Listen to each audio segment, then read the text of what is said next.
and welcome back to God's Receptionist Podcast, where I'm your host, Christy. And, for today's episode, I really wasn't able to put too much thought into what I wanted to say because I just wanted to be able to just speak about whatever comes freely from God. And I was in Proverbs today, and one thing I realized, it's really a beautiful chapter, only because it's a collection of Solomon's Proverbs, and he is just learning everything. And for all of you guys don't know, Solomon was very, very successful. He was a king far superior than most of the world, and he was able to have everything in his realm of possibility. So whatever he wanted, he had. And he has literally put every theory to the test that we all have today. Like, oh, if I was rich, I can do all this and I'll be happy, and I can literally do whatever I want, and I'll be able to be happy in life.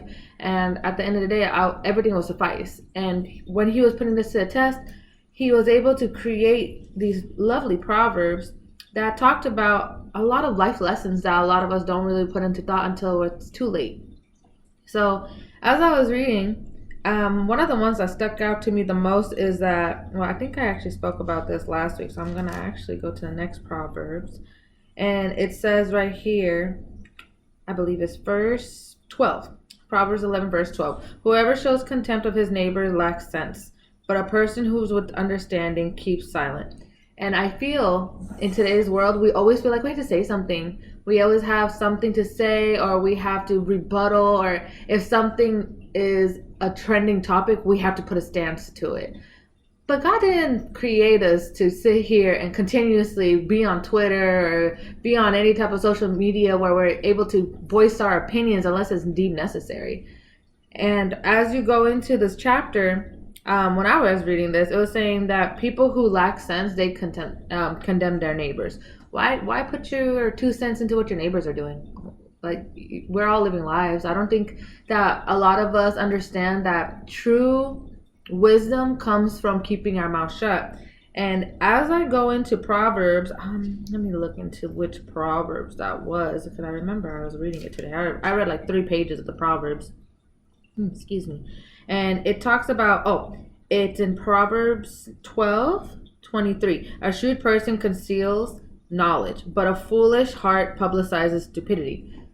A lot of people think that they have to speak, and that's how they are showing their knowledge. But a true person who truly is knowledgeable and they have good judgment, they don't need to voice out their knowledge, because their character holds weight. The fruits will speak for themselves. But a lot of foolish people are out here thinking that they're doing the right thing by being so vocal and having something to say. But at the end of the day, you're really just shouting your stupidity. Why are you doing that? We don't have to emphasize your stupidity. What we got to do is keep our mouth shut, listen to what is being said, observe, and ask God for his counselship. Ask God, okay, where do you want me in this situation? How I feel about this is, as I see a lot of people, especially people on social media, it's like anything that happens, they have to say something. And that's how they're showing that they are full of knowledge or smart, and like something that they say should hold value. But I've learned that people who don't speak as often are the ones, when they speak, everyone listens to. Especially if you think about it, right? Put yourself in a classroom setting, for example. The kid that never speaks is actually speaking. Now we want to hear what you got to say because you don't have a lot to say. Clearly you're observant. Clearly you're thinking thoughts that you don't want to share with us on a normal basis. However, if you feel like now is the time to speak up, there's something valuable that you had to say that might be able to help us better understand from your perspective that we never really get. Now, if that's the class clown talking, who always got something to say, something crazy is coming out of that person's mouth. It's like, and it's always something that doesn't make sense. Like, well, why would you even say mayonnaise? Like, what? Moist. What does that have to do? Like, why waste your breath? Your breath is amazing. The fact that God gives you each breath that you take, and you're wasting it by speaking with words that really don't make sense. Like, it doesn't make sense to me.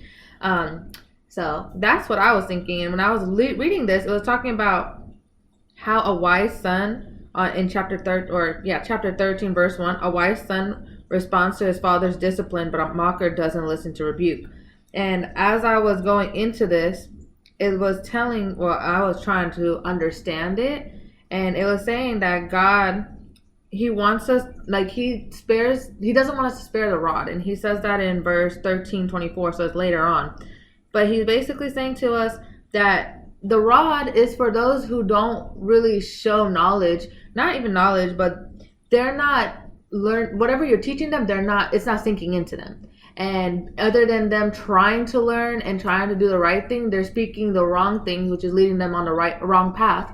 And what God wants us to do is to be on the right path. And if he's not able to teach us through his teaching and his words and his lessons, he's going to use the rod on us. And that's what he's saying. As a parent, we should not spare the rod. We need to use the rod to help them get them onto the right track. Because a mocker who doesn't listen and they only rebuke what is being said, they will never learn. Now, I'm taking this into a concept that I'm having a child, right? So now I'm a first-time mom. Now I have to think about this. I cannot let my kids get away with being undisciplined, because they're going to be growing into a human being.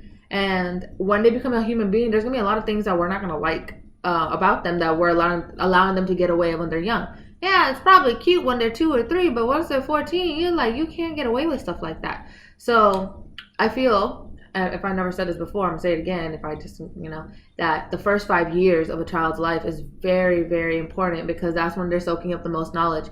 A lot of people say, they're a baby, they don't understand. Yes, they do. They definitely do. Like, as y'all could tell, I'm going to be the disciplinarian in my household. And I don't know if y'all can see, but I look big, even in black. Black ain't slimming in the 3rd trimester. But this is just showing me that this child is going to be learned behaviors. And if I'm going to let them get away with things, like, if you guys watch Nanny Joe, Super Nanny, she talks about it all the time. Like, kids need structure. And that's what God is trying to tell us through Solomon in this text. We need the Father's discipline in order for us to be functional humans in society. So here's an example. You let your kid get away with things because maybe it's a trauma for you. When you're younger, your parents never listened to you, because my parents used to tell me, hey, when 2 grown adults are talking, you don't get in between. And my mom didn't give me the time of day until she was done talking to the adult, and I had to wait patiently. Now, if my mom didn't teach me that, she would have taught me something else by listening to me. Though a lot of parents would think, oh no, they need to be heard. Yes, there's a time and place they need to be heard, but at the end of the day, you can't just show this kid that the world revolves around them. And I met a lot of people that are older than me, and I'm 28 at the end of this week, and they're in their 30s. And when we talk to them, it's always about reassurance to them. They skip over what I'm trying to talk about, or they're just interrupting me, and they're just becoming just a nuisance to me in this conversation, where I was just like, I don't want to have this conversation with you. Clearly, when you're a kid, your mom did not calm you down and say, hey, right now I'm talking, let me talk. I feel like I'm not being heard. But instead, they wanted to make sure you felt the importance of what you're saying, that they gave you the full undivided attention. But now you're learning not to give other people your full and undivided attention. And that starts at a young age. And then, unfortunately, a lot of people are not going to want to be around those adults. I don't know, I'm just talking for myself here. I don't know about y'all, but who really wants to talk to someone who doesn't respect when you're speaking and always got something to say and interjects, and at the end of the day, you're just like, what was the point of this conversation? It was just one-sided. And then that person makes you feel like they're a vacuum. They're just sucking out all the energy out of you. They weren't a battery where there's like, oh, there's a give and take in this relationship. It was just like take. And then they're nice. They're sweet. I'm not saying that there's anything wrong with them as a person, but it's just like there's learned behaviors when it comes to having a conversation. It's just not something that's desirable in this world. And that's because there's no discipline. There's a lack of discipline in the household. And there probably was a trauma from the parent who taught them that, because maybe they weren't heard, or maybe they went through something traumatic where they're just like, I'm going to cherish this child. But though it's with good intent, it ultimately damages that child in the long run. Especially when you go into society, because when you are able to discipline them in the household as a child, you're able to discipline them in a way where it's with love. But then in the world, if you just let them go out in the world's not going to treat them the same. They're not going to love them the same. They're not going to be as graceful with them as you would be. Why? Because the world is a really, really scary world. Like, they don't care. It's pretty much like, yeah, they say be the change you want to be, but you're not always going to find people who are going to want to be that change as well. And that's why this one really spoke to me, because the mockers that don't listen, they're just ignore the teachings as if there's no importance to it, because they think that it's not going to help them, but it does help them in the long run. And that's what I think about Solomon. He's just this amazing king who is very full of depth when it comes to knowledge, because he's went through the experience of making the mistakes. And if you go into his teachings, it will save you a lot of heartache too. And all the questions that we have and are actually answered through Solomon's teachings, because of what he's experienced in life that most of us may never experience, which is like riches beyond our wildest beliefs. And as I was going into this deeper into Proverbs, it was talking about how when you speak, right? The one who guards his mouth protects his life. The one who opens his lips invites his own ruins. And that's in chapter 13, verse 3. See, let me go ahead and pause because I was getting a little excited here. I thought that was a perfect statement there, because we are so loose with our mouths where we're thinking that what we have to say is so important, but we don't ever sit there and think about what we're about to say and see how that's going to have a ripple effect into the world and how that's going to come back to us. Now, if we were to think about this in the aspect of like friends and family, right? I'm sure you guys have friends or family where they just speak and you're just like, why did you say that? Like, it did not build anyone. It actually didn't help anyone in any way, shape, or form, and it just hurt people for no reason. And then it says right here, the ones who open their mouths invite ruin. Yeah, because when you overspeak, you're letting more words come out, and those words are going to ultimately hurt you in the long run, because you're letting them go out so fast without it being filtered. A lot of people say, I ain't got no filter. Well, baby, you need a filter, because at the end of the day, you're not helping nobody. So when I was going into this conversation, well, not conversation, but in the book of Proverbs, it leads into the idea where it says, verse 10, chapter 13, arrogance leads to nothing but strife, but wisdom is gained by those who take advice. I really related to that, because it talks about the sense of the importance of the leader is necessary, because if not, when it comes to arrogance, you're going to go into unnecessary anger and bitterness because you took something the wrong way. And that's why God says, like, tilt the soil of your heart, because there's a lot of things in your heart that is captive under there, and there's a lot of pain that's hidden under there and is buried, where you need God to help you unearth it and to heal it. So that way you're able to speak with wisdom, because it says right here, but wisdom is gained by those who take advice. You need to take advice, not by everybody. I'm not going to take advice from somebody that I feel does not have the lifestyle that I'm aiming for. I'm not going to take advice from a parent where I'm just like, I don't want my kids to be like you. I'm not going to take your advice. Be selective with your advice that you take, but make sure it's from a wise counselship. When I see people like at the church, I have a lot of older mentors, friends at the church, and I'm just like, they already on their kids. Their kids are like 27 or 21 or 30, and I see the fruits of their lessons in their children, and I'm like, how did you do it? And one of them, my favorite pastor, well, I'm not gonna say that. I'm not gonna say no names because I said that, but anyways, one of my pastors, he said something, and he said that he was very disciplinary with his child from a couple months old, because he knew that his son was crying to get attention from them and wanted to be taken out of the crib. And he was like, no, we're not going to do this. You can cry. You're just exercising your lungs. That's good for your vocals. Go ahead and cry, because I'm not going to let you think that you dictate what's going to happen. And his son and his daughter, they're far beyond their years. They are amazing. They are creative. They are sweet. They're respectful. And I'm like, that's the type of person I would take my advice from. Not the person who just had a kid and they think they know it all. Like, I don't know what the fruits of your child from your lessons will be in a few years. But there are some kids where I'm just like, why are you beating your mom up? And you a couple years old, maybe you're a year or two old. You are, for me, I don't know. I know like kids, that's a learned behavior, but it's also like what you're willing to tolerate. And that's why I wouldn't just take advice from people, just anybody, because I'm just like, I want to make sure that whoever I take advice from has the proof to back it up, right? That's why it's so important to be observant and not to speak too much, because we don't know everything. And then another thing is said in here is that, and like this is just like the first maybe chapter 12 and chapter 13 of Proverbs I'm going through, right? These are the ones that it really jumped out to me today. And another thing it says here is verse 7 in chapter 13. One person pretends to be rich but has nothing. Another person pretends to be poor and has an abundance of wealth. So this is going to be my last scripture that I'm going to be going over, because it kind of reminded me of my father.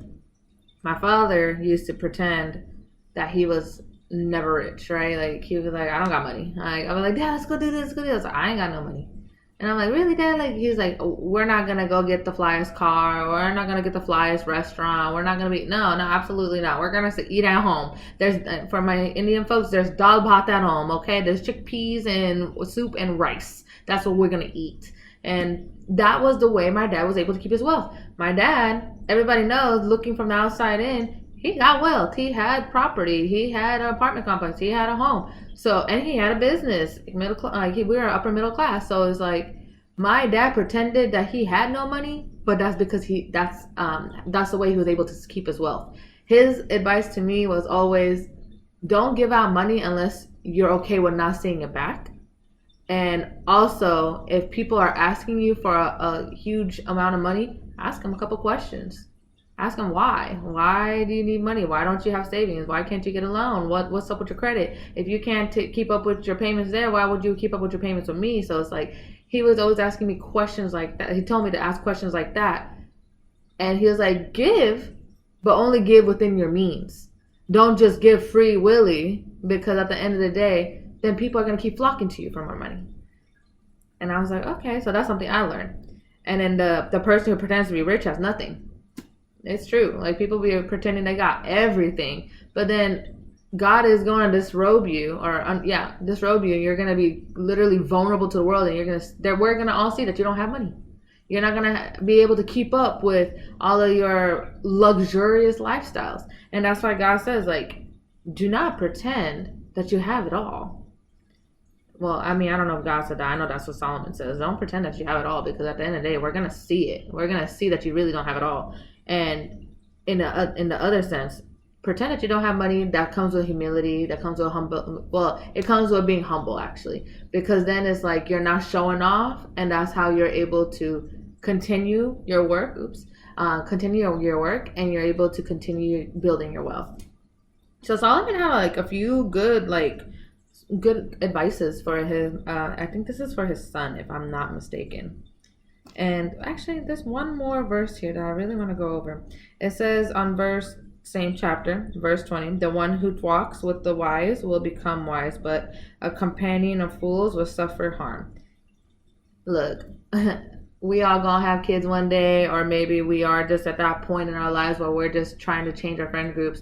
Whoever you hang out with is really going to determine who you're going to be in the future. And that's why even God says, like, Solomon says, hang out with the wise, because the wise is going to teach you from their mistakes what not to do, so you can save years of hurt or years of falling back into your, not falling back, but just falling back in life, because you'll be able to learn from his experience instead of going through your own experience. And honestly, if you really just want to learn about life, just read Proverbs. Solomon is amazing. He's pretty solid. Like, he has already figured it out to a science about life, about people, and about things. And when it comes down to it, I feel like we need to go to the Proverbs section a little bit more in the Bible, because there's just so much to unpack. I'm not able to unpack all my stuff. I mean, if you look at my Bible, like, it's packed with a lot of notes. If you're watching on YouTube, but it's just like, I recommend having more notes in here. Like there's a way that you can have like a piece of paper, still write your notes, and then you can take a little tape and put it in the creases of the Bible, and it's like another page with your notes, which gives you a lot more space for you to write your thoughts on, because there's just so much to unpack, and it's still relevant till this day. So I mean, I guess this Bible verse really spoke out to me only because it's just some things that are so simple but we don't think about on a daily basis that can really help us in the long run. Yeah. Well, honestly, this was gonna be a short podcast, guys. I just really wanted to share what I read in the Bible today, which was Proverbs. I'll put in the Bible verses that I was able to go over today. But just keep in mind, like wisdom is found in the lips of those who don't speak more, and they speak less, because that's when you're observing, that's when you're understanding. Because once something comes out of your mouth, you can't take it back. And you also have to realize that when arrogance comes, disgrace follows. So that's why they say don't be arrogant, be teachable, be malleable. Don't think that you're the only one that knows everything, because that's going to bring you more pain in the future. Especially when you keep talking a lot, you think you know it all. People are going to see the stupidity in you. So don't be stupid. I'm not saying don't be stupid, because we all have stupid moments. I have stupid moments sometimes. But God says that humility comes with wisdom. And in order for you to be wise, you must take advice from the wise. And you must also continuously teach yourself and be okay with being wrong. It's not bright to sit here and think that no one else in this world knows above you, because there's so much you can learn. And the more you learn, the more you realize you really don't know a lot. So surround yourself with wise people. Surround yourself with people who are not going to be allowing their arrogance to permeate through this environment where you're going to be arrogant. You don't need to be arrogant. What you need to be is teachable. Let God teach you. Read the Bible and really be okay with admitting to yourself that you're wrong. I'm wrong a lot of the times. Now, I will admit when I'm wrong. A lot of people don't admit when they're wrong. The only thing is, how long does it take for you to admit that you're wrong? I mean, at the end of the day, it really doesn't matter, as long as you get to the point. There's no wrong way home, but there is a long way home to God. So that was just my Bible verses for the day. I really hope that one of these Bible verses jumped out to you and maybe made a difference in your life. I am sorry that this is not as structured as normal, like I normally have it. I ain't gonna hold y'all. I'm pretty tired. This week has been one heck of a week. This kid is getting bigger and I am getting lazier. But I am still in my Bible. So I wanted to make sure I'm still on here. I'm sorry that it came out a little bit later than the day, I know, in the day of Tuesday when it's supposed to come out. I hope that something in here was able to enlighten you, and forgive me if this is not one of my best videos, because honestly, I'm just trying to be out here, y'all. I'm just trying to be out here and just do what God says. So I hope you guys enjoyed. I will see you guys next Tuesday. I promise I'll be a little bit more structured, and I'll pray on what's going to be said. This was pretty last minute. I ain't gonna hold you, because I was just so busy just reading the Proverbs. And I was like, wow, like Solomon, for real? Like, you're so smart. But obviously it took him a long time to get wise. So until next Tuesday, I hope you guys have a blessed week. I hope you guys are able to use one of these verses that I shared and put it into use, like not speaking a lot. If you're a speaker, if you're a talker, like you'll be like, oh, I talk a little bit too much, it gets me in trouble. Yeah, don't let that happen. Just go ahead and keep your mouth shut. Let God honor you by keeping your mouth quiet. And then when you have something to say that's something of value, go ahead and say it. But don't feel like you always gotta say something. And remember, it's better to pretend that you don't have money than it is to pretend that you do have money. So keep that in mind as well. Until next week, guys, I hope you guys have a blessed week. And y'all just keep reading the Bible. Jesus is coming back soon. Enjoy, guys. Bye.